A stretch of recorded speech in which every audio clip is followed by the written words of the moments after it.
Science will always push the limits of our understanding.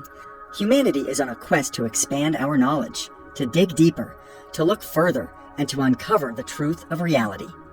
For generations, religious teachings once held to the belief that Earth was only a few thousand years old. With the rise and study of evolution and geology, a consensus emerged that our planet was actually millions of years older. By the 1920s, radiometric dating would lead to the current understanding that Earth is 4.55 billion years old. But where did the Earth come from? In the same decade, a Belgian priest named Georges Lemaitre introduced the Big Bang Theory, in which he theorized that the universe began from a single primordial atom. The idea received a major boost from Edwin Hubble's observations that galaxies across the cosmos are speeding away from us in all directions, as well from the 1960s discovery of cosmic microwave radiation. But where did the Big Bang come from? What happened before the Big Bang, which occurred 13.8 billion years ago? Someday we might know the answer, and once we have the answer, the next logical question will be, what came before that? Sacred geometry reverse engineers our method of scientific exploration. It does so by starting with the logical beginning of everything, which is nothing. Before there was something, there was nothing. The universe was without form and void, and darkness was upon the face of the deep. The first thing to come into existence was a point. Before anything could be, it has to start with a point. A point occupies no space, it has no dimensions. It's so small it can't be measured, yet it encompasses everything within it. You could say this point is spirit. And what is the first thing that spirit does? It becomes conscious, it becomes aware. 360 degrees of awareness in the vast emptiness of the void. The ancient Egyptians believed that this innate aspect of consciousness is what sparked the process of creation. Then what did spirit do? The only thing it could do, it moved. The first 3 lines of Genesis in the King James Bible. In the beginning, God created the heaven and the earth, and the earth was without form and void, and darkness was upon the face of the deep, and the Spirit of God moved upon the face of the waters. And God said, "Let there be light," and there was light. Now, interpretations of the Bible have varied a lot over time, but the important thing to note here is that movement happened before there was light. From the vantage of pure physics or mathematics, motion is impossible in a void. You can't go anywhere, or fall, or rotate. There's just infinite emptiness in all directions. So in order to move, you need something in relation to move to. Before there was light, there was movement.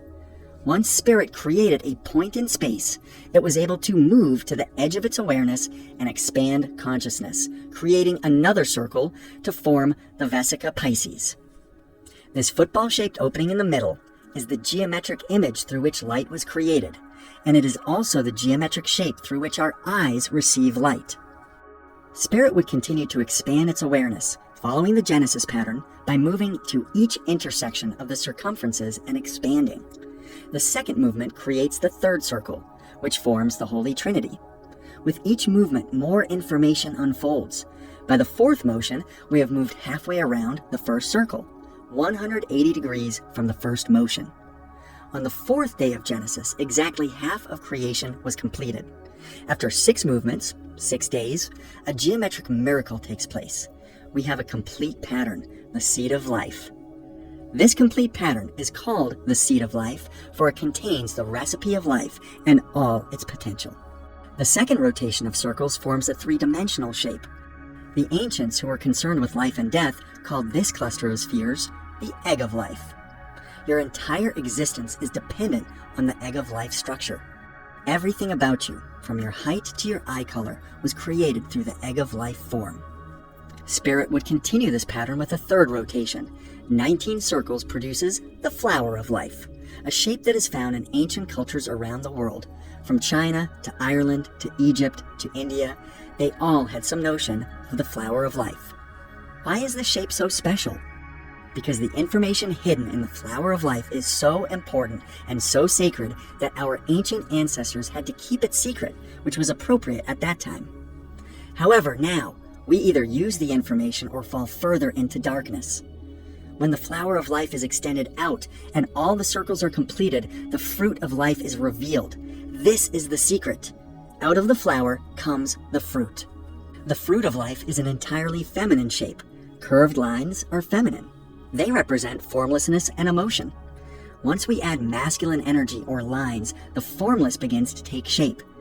This is Metatron's cube, and it contains the fabric of reality, because out of this shape, we get the Platonic solids.